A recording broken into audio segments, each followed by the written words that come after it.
So hello guys, magandang araw sa inyong lahat. And today, gusto ko lang i-share yung tanong na paano tayo matutulungan ng pagkakaintindi natin sa gospel sa ating pagiging tatay. So una sa lahat, alam naman natin na filing na ng COC.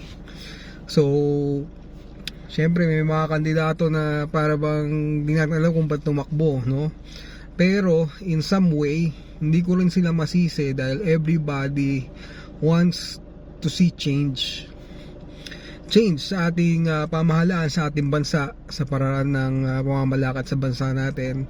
We are all looking na umunlad ang Pilipinas.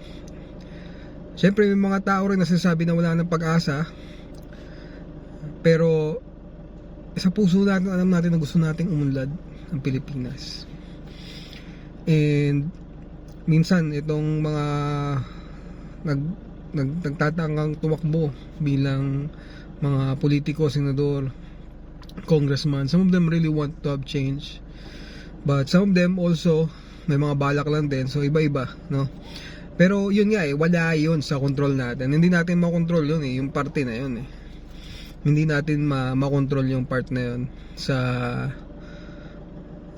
politics. But what we can control is our house, our home, especially sa mga tatay. Alam nyo po, ang kabataan ng pag-asa ng bayan, totoo po yung sinabi ni Jose Rizal. Minsan pag may nagpo-post ng mga nagrarayot na bata, parang sinasabi nila na ito ba yung pag-asa ng bayan, itong mga kabataan na to? Pero kabataan ang pag-asa ng bayan, lalo na kung ang mga kabataan ay napalaki ng maayos, tinuruan ng mga magulang. Kaya napakahalaga po ng mga role ng mga tatay. Kayong mga tatay na nakikinig, or kung isisend nyo man to sa mga tatay, napakahalaga po ng role ng isang tatay. And paano makaka-apekto ang pagiging tatay natin, paano makatulong sa pagiging tatay natin ang pagkakaintindi natin sa gospel. So ang gospel po ay ang mabuting balita ng Panginoon. Kung hindi nyo pa po alam kung ano yung mabuting balita, ito po ay ang balita na tayong lahat ay makasalanan, at tayong lahat ay dapat maparusahan dahil sa kasalanan natin. Wala pong sino man ang hindi nagkasala. Lahat po tayo ay nagkasala. At dahil doon, dapat tayong mapunta sa impyerno. Ang kabayaran ng kasalanan ay kamatayan, sabi sa Romans 3 verse 20. I hope tama yung pagkakamemorya ko, But ang kabayaran ng kasalanan ay kamatayan. Pero hindi tayo hinayaan ng Diyos doon sa kasalanan na yun. He made a way for us to be saved, and that is the good news. God so loved the world that He gave His only begotten Son, that whoever believes in Him shall not perish but have everlasting life. Hindi po tayo hinayaan ng Diyos doon sa kalugmok-lugmok na sitwasyon na tayo ay nasa kasalanan. And He came and become a man. Siya po ay Diyos na nagkatawang tao, and being a man, He lived the sinless life. Hindi po siya nagkasala. He never lied, He never sinned, and He died. He chose to die on the cross. Kaya po nung namatay siya sa cross, sinabi niya tetelestai, or it is finished, or sa salita ng Griego ay bayad na. Bayad na yung kasalanan na hindi natin kayang bayaran. At hindi lang po yun, after 3 days nabuhay siyang muli, proving that He is the Son of God. And that doing the resurrection, He is showing us that there is life after death. There is eternal life. And that is for everyone. He did that for everyone, but not everyone will receive and believe. So yung po mga sumampalataya, naniwala sa Kanya, by God's grace, understand the gospel and believe and put their faith, because the gospel is a message for us to be saved by grace through faith. Hindi po sa ating mga gawa, kundi sa grasya ng Panginoon at sa pananampalataya natin sa Panginoon. So that's the gospel.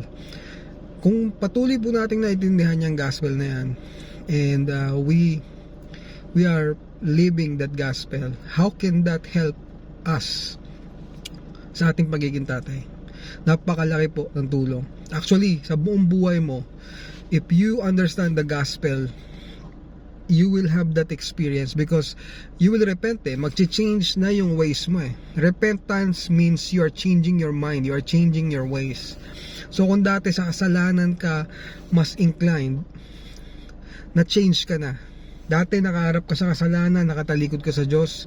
Ngayon, nagkaroon ka ng 180 degrees na kung saan nakatalikod ka sa kasalanan, nakaharap ka na sa Diyos. Hindi ibig sabihin ng perfect ka, but you have already changed your ways. So, doon pa lang, malaki na yung epekto sa buhay mo. You are starting to look into God, to look to God, to look and know His ways. Now, kung ganun po, paano yung nakaka-apekto sa pagiging tatay? Unang-una sa lahat, if you understand the gospel, you will learn that you are a fallen creature, person. Ibig sabihin nun, ikaw ay prone sa pagkakasala, kakamali ka. And once you understand that, na ikaw ay ganon, you will start to look at your children and to look at your wife, na itong mga tao na to, they're also fallen creatures like me. They are prone na magkamali, pwede silang magkasala, and they will do that. Ibig sabihin po nun, hindi mo natitignan yung pamilya mo, asawa mo, na perfectionist na pagtingin. So pag nagkamali sila, nagkasala sila, as if expected mo na yun. Kasi alam mo na tayong tao we are fallen and sinful creatures. So when your son disobeyed you in some way, it's kind of nahanda ka na na alam mo na men are really like that, people are really like that. Kaya nga po, wala nang tuturo minsan sa bata pero marunong magsinungaling, marunong niyang itago yung pagkakamali niya, because we are all sinful. You will understand that we are simple. Nakakatulong na kagad sa yan. And second, you will understand the grace of God. Maiintindihan mo yung grasya ng Panginoon. And once that you understand that ako ay sinful, ay binigyan ako ng Diyos ng kaawaan, binaramdam sa akin ng Diyos ang grasya niya, you cannot help but to live a life na humble ka, na alam mo na kinaawaan ako ng Diyos, and you will extend that grace sa iyong pamilya. Kasi kung alam mo na ikaw ay makasalanan, kinaawaan ka, at ngayon nalaman mo na rin, tindihan mo na rin na makasalanan din itong mga pamilya ko, anak ko, they are prone to sin, at sila'y nagkakamali, then you will also show grace sa kanila. So siguro kung may anak ka na sakit ng ulo mo, and you will start to look at it in a way na ganito rin ako pero pinakitaan ako ng Diyos ng grasya at habag. So I need to show that same grace and mercy sa pamilya ko. Pangatlo, we learn how to forgive. Christ has forgiven us, and Christ will forgive us.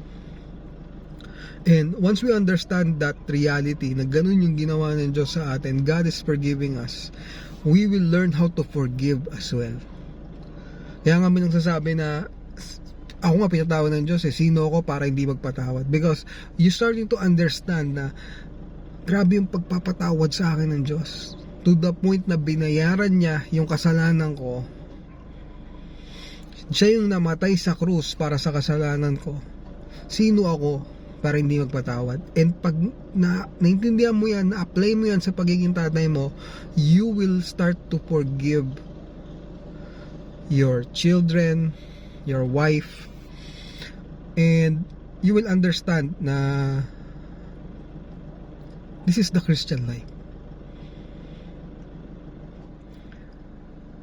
And the fourth thing is it will give you joy. The gospel is the good news because because of this news, because that God has died on the cross, that means yung relationship ko sa Diyos ay naayos. And that gives me joy. Kasi bumalik na ako sa Lord eh. I'm one with my Creator. Hindi na wala nang hadlang sa relasyon namin ng Panginoon. And that will give you joy. Because this loving God, this Creator who once is parang malayo sa akin, is now accessible. And He has called me His Son. He has adopted me to His family. And that gives you joy. That should give you joy. Ngayon, kung hindi mo naintindihan yung gospel, you will not know that joy of being part of God's family. So, giving that joy, it will also give you hope. No, I think the gospel is the only message that will really give you true hope. When you understand na ito pala dapat, no, ito pala dapat yung para sa akin, but because Adam and Eve sinned, yung mga magagandang bagay na nilikha ng Diyos, as if parang winidhold, no, as if parang hinarang yon, parang hindi na ganun. Ito for example lang para mas maintindihan natin. When Adam and Eve was first created, hindi sila dapat mamatay. Imagine niyo yun. Dapat hindi sila mamatay, and they should have enjoyed the garden. So yung garden na yun, doon lahat ng kailangan nila. Ang saya ng buhay, walang kasalanan. But then the devil enticed them to sin. So they sinned, and from that day on, God said, mamamatay na kayo. Hindi sila pinatay on the spot, but from that day on, nagkaroon na ng end yung buhay ng tao. So just imagine, what Jesus is doing is to restore us to what God has originally planned for us. So, if this world, no, mamamatay tayo rito, of course mamamatay tayo rito. Some are trying to find the fountain of youth. Some trying to be, immortal and all. Kung ano mga iniisip nila ngayon, mga stem cell or I don't know. But people are always trying to find ways to extend their life. And who does not? Siyempre, lahat gusto natin mabubuhay. But if we die here, we have a hope. Because Christ was raised on the grave, and because of that may hope tayo. And how does that apply? No, sa ating buhay, pagiging tatay, we will have setbacks, we will have problems, we will have those situation na as if parang hopeless, no? Maybe isang anak na matigas ang ulo, or yung sitwasyon na mayroon tayo, and even death of a loved one. What is our hope? Our hope is because Christ has lived, then we know that there is eternal life. And what is our joy? Our joy is found in Jesus. So, may mga setback man, may mga problema man, we can actually look into God and not into our situation, not into our problem. So, I hope na we really understand how the gospel, how understanding the gospel will help us in our role as a father. God bless.